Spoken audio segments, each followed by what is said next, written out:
కేంద్ర ప్రభుత్వం ఎప్పుడైతే పార్లమెంట్ సమావేశాల్లో ఏం మాట చెప్పింది అంటే మహిళా రిజర్వేషన్కు సంబంధించి అలాగే డీలిమిటేషన్కు సంబంధించిన బిల్లులు పార్లమెంటుకు సంబంధించి ప్రత్యేక సమావేశాలు ఏర్పాటు చేసి దాంట్లో డిస్కస్ చేయబోతున్నాం. 2029 ఎన్నికల్లో ఈ మహిళా రిజర్వేషన్ బిల్లును మాత్రం పాస్ చేయించి అమలు చేయాలి అన్న ఉద్దేశంతో ఈ బిల్లును ప్రవేశపెట్టబోతున్నాం. మీరందరూ కూడా సపోర్ట్ ఇవ్వండి అంటూ కూడా విపక్షాలను కోరటం జరిగింది. ఎప్పుడైతే ఈ మాట బయటకు వచ్చిందో వెంటనే దక్షిణాది రాష్ట్రాలన్నీ కూడా బయటకు వచ్చేసాయి. ఏవి అంటే తమిళనాడు, కేరళ, కర్ణాటక, తెలంగాణ, ఏపీ కూడా ఉంది. కాకపోతే ఏపీ మాత్రం స్పందించలేదు. ఈ 4 రాష్ట్రాల ముఖ్యమంత్రులు అయితే రకరకాలుగా మాట్లాడుకుంటూ వచ్చి అంటే ఈ బిల్లుల వల్ల ఎవరికి లాభం ఎవరికి నష్టం అనేది ఒక్కొక్కరిది ఒక్కొక్క వాదన. ఇదంతా పక్కన పెట్టండి. ఇప్పుడు మనం మాట్లాడుకునేది ఏంటి అంటే ఈ పదం డీలిమిటేషన్ మహిళా రిజర్వేషన్ బిల్లు అనే పదం బయటకు వచ్చిన వెంటనే దక్షిణాది రాష్ట్రాలకు సంబంధించిన ముఖ్యమంత్రులు బయటకు వచ్చారు, నాయకులు బయటకు వచ్చి వాళ్ళన్న మాట ఏంటో తెలుసా? బుద్ధి లేదా పవన్ కళ్యాణ్, దీని మీద మేము చెన్నైలో సమావేశం పెడితే కనీసం నువ్వు కానీ నీ ముఖ్యమంత్రి కానీ రాలా, ఆంధ్రప్రదేశ్కు సంబంధించిన వాళ్ళు కనీసం మాట్లాడలే. మీది దక్షిణాది రాష్ట్రం కాదా? మీకు మాట్లాడాల్సిన బాధ్యత లేదా? అసలు బుద్ధి ఉందా ఆంధ్రప్రదేశ్ నాయకులకి? ఆ మాత్రం అవగాహన లేదా? ఇంత నష్టం జరుగుతుంటే దీని మీద మాట్లాడాల్సిన అవసరం లేదా అంటూ ఇష్టం వచ్చినట్టు మాట్లాడారు. వాళ్ళ టార్గెట్ ఏంటంటే పవన్ కళ్యాణ్. వాళ్ళకి కంటగింపుగా ఉండేది ఎవరు అంటే పవన్ కళ్యాణ్. కంట్లో నలుసులా ఉంది ఎవరు అంటే పవన్ కళ్యాణ్. ప్రతి ఒక్కరికి పవన్ కళ్యాణ్ కనబడతాడు కాబట్టి ఈ విషయంలో కూడా ప్రతి విషయంలో మాట్లాడతాడు పవన్ కళ్యాణ్. ఊరుకు ముందు వచ్చి మాట్లాడతాడు పవన్ కళ్యాణ్. దీని మీద ఎందుకు మాట్లాడలేదు, దీని మీద రాష్ట్రానికి చెడు జరగబోతోంది, కనీసం దాని మీద ఎందుకు స్పందించలేదు, అసలు ఆలోచిస్తున్నారా, బుద్ధి ఉందా పవన్ కళ్యాణ్ అని మాట్లాడిన సందర్భాలు కూడా చాలా విన్నాను నేను సోషల్ మీడియాలో. అలాగే దీన్ని సపోర్ట్ చేస్తూ కూడా చాలామంది మాట్లాడారు కూడా. అవును, ఆంధ్రప్రదేశ్ మౌనం వెనక అర్థం ఏంటి, పవన్ కళ్యాణ్ మౌనం వెనక అర్థం ఏంటి, చంద్రబాబు నాయుడు గారి మౌనం వెనక అర్థం ఏంటి అని ఎంత అర్థం ఉంది అన్నది ఇగో నిన్న పార్లమెంటుకి సంబంధించి లోక్సభలో ఈ 131వ రాజ్యాంగ సవరణ బిల్లుకు సంబంధించి వీగిపోయింది కదా. దీనికి సంబంధించి ఇప్పుడు మనం ఎందుకు మాట్లాడుతున్నాము అంటే ఇప్పుడు వాస్తవాలు తెలుసుకోవాల్సిన అవసరం ఉంది కాబట్టి ఖచ్చితంగా ఈరోజు మనం దాని మీద మాట్లాడుకుంటున్నాం. పవన్ కళ్యాణ్ని ఎవరైతే అన్నారో వాళ్ళందరికీ సరిపడ పెట్టాలి కాబట్టి, వాళ్ళు ఏ విధంగా పవన్ కళ్యాణ్ తిట్టారో తిరిగి వాళ్ళకి పెట్టాలి కాబట్టి టిఫిన్ కడుపు నిండా. అందుకే ఈ పాయింట్ ఈరోజు తీసుకురావడం జరిగింది. ఇది నా సొంత ఒపీనియన్తో చెప్పట్లా, చాలా మంది చెప్పుకుంటున్న మాటల్ని క్రోడీకరించి నేను మీకు చెప్పాలనుకుంటున్నాను. అయితే మీరు తప్పకుండా ఈ వీడియో చివరి వరకు చూడండి, చాలా చాలా ఇంపార్టెంట్. వాస్తవాలు ఉన్నాయా లేదా అనేది కూడా ఖచ్చితంగా చెప్పాల్సిన అవసరం ఉంది. ఎందుకంటే మీకు అభిప్రాయం ఉంటుంది, నాకు అభిప్రాయం ఉంటుంది, ఆయనకు అభిప్రాయం ఉంది, మిగతా వాళ్ళందరికీ ఒక అభిప్రాయం ఉంటుంది. సో మీ అభిప్రాయం కూడా పవన్ కళ్యాణ్ గారి అభిప్రాయం కరెక్టేనా, రైట్ ఆర్ రాంగ్ అనే దాని మీద తప్పకుండా మీ అభిప్రాయాన్ని కామెంట్ రూపంలో తెలియచేయండి. అలాగే ఆయన అన్న వాళ్ళందరికీ కూడా ఇది చేరేలాగా రీచ్ అయ్యేలాగా మీరైతే షేర్ చేయండి, సబ్స్క్రైబ్ చేసుకోండి. వీడియో కనుక నచ్చితే తప్పకుండా ఒక లైక్ చేయండి. ఇక పాయింట్లోకి వెళ్ళిపోదాం. అదేమిటి అంటే నిన్న అంటే పార్లమెంట్కి సంబంధించి అదే లోక్సభలో మొన్న ఈ బిల్లుకు సంబంధించి ఈ మహిళా రిజర్వేషన్కి సంబంధించి అలాగే డీలిమిటేషన్ బిల్లుకు సంబంధించి నిన్న బిల్లులు ప్రవేశపెట్టారు మొన్న. అయితే దీనికి సంబంధించి మొన్న నిన్న చర్చ జరిగింది. 22 గంటల పాటు జరిగింది చర్చ. ఈ చర్చలో ఏం జరిగింది అంటే దక్షిణాది రాష్ట్రాలకి మేలే జరుగుతుంది, కీడు జరగదని చెప్పి కేంద్ర ప్రభుత్వం చెబుతుంటే, ఎన్డీఏ పక్ష నేతలు చెప్తుంటే, పార్లమెంట్ సభ్యులు చెప్తుంటే, ఇటు విపక్షాలు మాత్రం లేదు దక్షిణాదికి నష్టమే జరుగుతుంది, ఇది కావాలని మీరు ఫోటో మహిళలకు ఉపయోగమైన 33% రిజర్వేషన్ బిల్లు పెట్టారు, కానీ దాని వెనక మీ రాజకీయ లబ్ధి ఉంది. ఈ డీలిమిటేషన్ అనేది ప్రాంతాల వారీగా దేశాన్ని విభజించే కుట్రలో మీ రాజకీయ లబ్ధి కోసం చేస్తున్నారు. ఇదంతా మీకు సపోర్టివ్గా మాట్లాడటానికి మీకు వీలుగా మీ సపోర్టర్గా ఉండేటువంటి ఉత్తరాదికి సంబంధించిన వాళ్ళకి న్యాయం చేయాలని మీరు చూస్తున్నారు అన్నట్టుగా విపక్షాలు చెప్తున్నాయి. అయితే ఎవరి వాదన వాళ్ళు 22 గంటల పాటు వినిపించారు. అయితే జాగ్రత్తగా వినండి, పవన్ కళ్యాణ్ గారి స్ట్రాటజీ ఏ విధంగా ఉంది, ఏదో అంటారు కదా, ఆయన అనుభవం ఈయన ఆలోచన రెండు ఏ విధంగా ఉన్నాయి. కర్ర విరగలేదు, పాము సావలేదు. ఒకసారి ఎందుకు చెప్తున్నాను అనేది క్లారిటీగా వినండి. అయితే ఇక్కడ ఏం జరిగింది, మొత్తం ఈ ఓటింగ్ అయితే నిన్న సాయంత్రం 4 గంటలకి లేకపోతే 7 గంటలకు 4 నుంచి 7 గంటల మధ్య పెట్టినట్టుగా ఉన్నారు.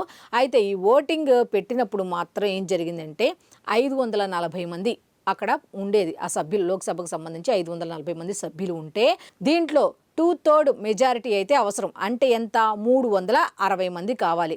కానీ ఇక్కడ ఎన్డీఏ వాళ్ళకి ఎంత ఉన్నారు, 292 మంది ఉన్నారు. ఇక్కడ విపక్షాలు ఎంతమంది ఉన్నారు, 248 మంది ఉన్నారు. అంటే 540 మందిలో వీళ్ళకి పాజిటివ్గా ఈ బిల్లు పాస్ అవ్వాలి అంటే ఎంతమంది కావాలి, 360 మంది కావాలి. మరి ఇక్కడ ఎన్డీఏ వాళ్ళకి పాజిటివ్గా ఉన్న వాళ్ళు ఎంతమంది ఉన్నారు, 292 మంది. ఇంకా ఎంత కావాలి, 68 మంది కావాలి. ఈ 248లో 68 మంది వస్తారా? మహా అయితే అంత బాగా ఆలోచించి మహా అయితే ఒక 5గురో లేదా మహా అయితే 10 మందో లేదా ఇంకొక 20 మందో వస్తారు. అంతేగాని 68 మెంబర్స్ అయితే రారు, మెజారిటీ రాదు.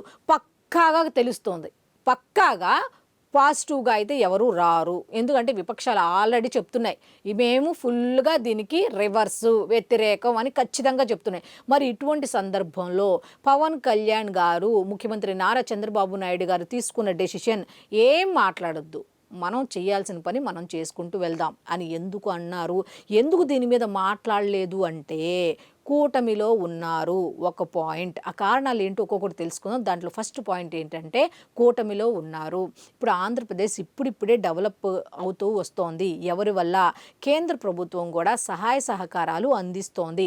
కూటమిలో ఉన్నారు ఒక మాట అయితే, కేంద్ర ప్రభుత్వం కూడా ఆంధ్రప్రదేశ్ అభివృద్ధికి నిధులు మంజూరు చేస్తోంది. అడిగిన వెంటనే పంచాయతీరాజ్ శాఖకు సంబంధించి ఏ నిధులు కావాలన్నా, ఏ పని కావాలన్నా, ఏదైనా సరే ఒక్కొక్కటి చేసుకుంటూ సంప్రదింపులు జరుపుతూ దాన్ని చేయించుకుంటూ వస్తున్నారు. మరి ఇటువంటి సందర్భంలో ఈ డీలిమిటేషన్కి సంబంధించి వ్యతిరేకంగా మిగతా రాష్ట్రాల్లో ఏ విధంగా బయటకు వచ్చేసాయో ఆ విధంగా బయటకు వచ్చి మాట్లాడటం కరెక్టా? ఒకసారి లాజిక్గా ఆలోచిద్దాం.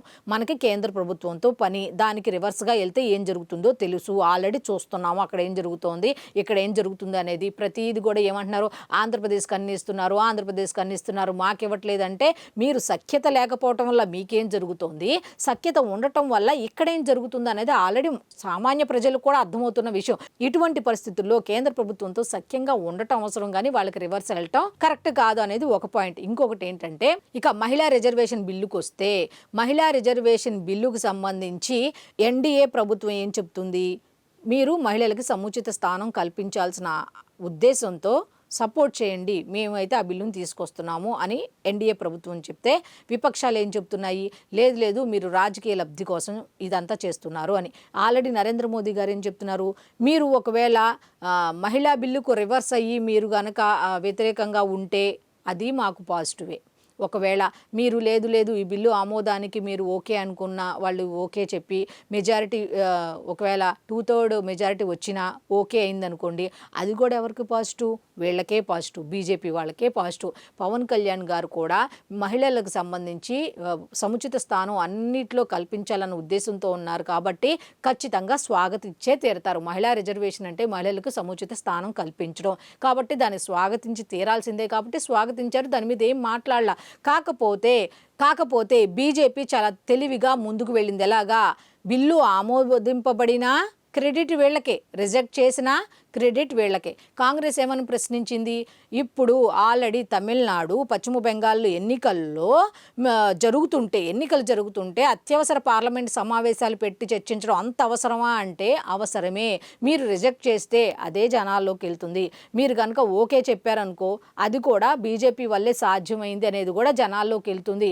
మీరు ఓకే అన్నా జనాల్లోకి పాజిటివ్గానే వెళ్తుంది, మీరు నెగిటివ్గా చేసినా కూడా జనాల్లోకి పాజిటివ్గా వెళ్తుంది. ఈ స్ట్రాటజీ మొత్తం పవన్ కళ్యాణ్ గారు, చంద్రబాబు నాయుడు గారు అబ్జర్వ్ చేశారు. సో ఇప్పుడు ఎగైనెస్ట్గా ఉన్నటువంటి దక్షిణాది రాష్ట్రాల వైపు వెళ్తారా, అయితే అన్ని రకాలుగా ఆలోచించుకొని ముందుకు వెళ్తున్న కేంద్ర ప్రభుత్వం అంటే బీజేపీ వైపు ఉంటారా, ఒకసారి జనరల్గా ఆలోచించుకోండి. కాబట్టి ఇక్కడ స్పష్టంగా తెలుస్తోంది ఏమని అంటే, ఈ రాజ్యాంగ సవరణ బిల్లు అయితే ఖచ్చితంగా లోక్సభలో వీగిపోతుంది. ఎందుకంటే అక్కడ క్లారిటీగా అర్థమైపోతుంది. వాళ్ళు విపక్షాలు ససేమిరా ఒప్పుకోవు. ఇప్పుడు వాళ్ళకి పాజిటివ్గా వెళ్ళి మనం బయటపడిపోయి ఇటు ఎగైనెస్ట్ అవ్వటం కన్నా అసలు మనం ఏం మాట్లాడకుండా మనం చేయాల్సింది మనం చేసుకుంటూ మనం తటస్థంగా ఉందామన్న ఆలోచన ఉంది. చూసారా, వాళ్ళు చెప్తున్నారు మహిళా రిజర్వేషన్ బిల్లు మంచిదే, పునర్వ్యవస్థీకరణ బిల్లు మంచిదే, ఎందుకంటే డీలిమిటేషన్ వల్ల దక్షిణాది రాష్ట్రాలకు ఉపయోగం అంటూ చెప్పుకుంటూ వచ్చినా కూడా అక్కడ లోక్సభలో దీని మీద క్లారిటీ వచ్చేస్తుంది, ఈ బిల్లు వీగిపోతుంది అనేది ఖచ్చితంగా తెలుస్తుంది. కాబట్టి మిగతా రాష్ట్రాల్లాగా ఆవేశపడిపోలేదు, ఆలోచన చేశారు. రాజకీయాల్లో ఉండాల్సింది ఏమిటి? ఆలోచన, ఆవేశం కాదు. ఆయన అనుభవం, ఈయన ఆలోచన ఈ విధంగా పనిచేశాయి. ఇప్పుడు ఏంటి లాభం? ఒకసారి ఆలోచించండి. కేంద్రంతో సఖ్యత అలాగే ఉంది. అలాగే మహిళా రిజర్వేషన్కి సంబంధించి పాజిటివ్గా కూడా వీళ్ళే మాట్లాడారు, వస్తే బాగుండు అని చెప్పి. ఇప్పుడు ప్రజల దృష్టిలో, స్త్రీల దృష్టిలో, మహిళల దృష్టిలో ఎవరు నెగిటివ్ అయ్యారు? విపక్షాలే అయినాయి.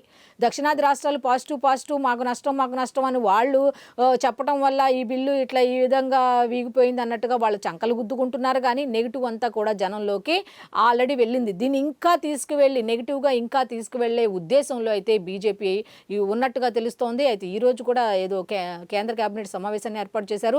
నిరసనలు కూడా ఈ బిల్లుకు సంబంధించి వాళ్ళు ఆ విధంగా చేశారు. కాబట్టి నిరసనలు కూడా వ్యక్తం చేయాలి అన్నట్టుగా కూడా పిలుపునివ్వడం జరిగింది. మొత్తానికి రాజకీయాల్లో ఉండాల్సింది ఆవేశం కాదు, ఆలోచన అని మరొక్కసారి ఆంధ్రప్రదేశ్ నాయకులు ప్రూవ్ చేశారా అంటే ఎస్ అనే చెప్తున్నారు. చాలామంది కూడా ఇది ఒక్కళ్ళ అభిప్రాయం కాదు, చాలామంది అభిప్రాయం క్రోడీకరించి తీసుకున్నటువంటి ఎనాలిసిస్ అనమాట. సో చూశారు కదా, మీ అభిప్రాయం కూడా చెప్పండి. అయితే నిజంగా వాళ్ళు ఆలోచించిన విధానం రైట్ ఆర్ రాంగ్ అనేది మీ అభిప్రాయం కామెంట్ రూపంలో తెలియచేయండి.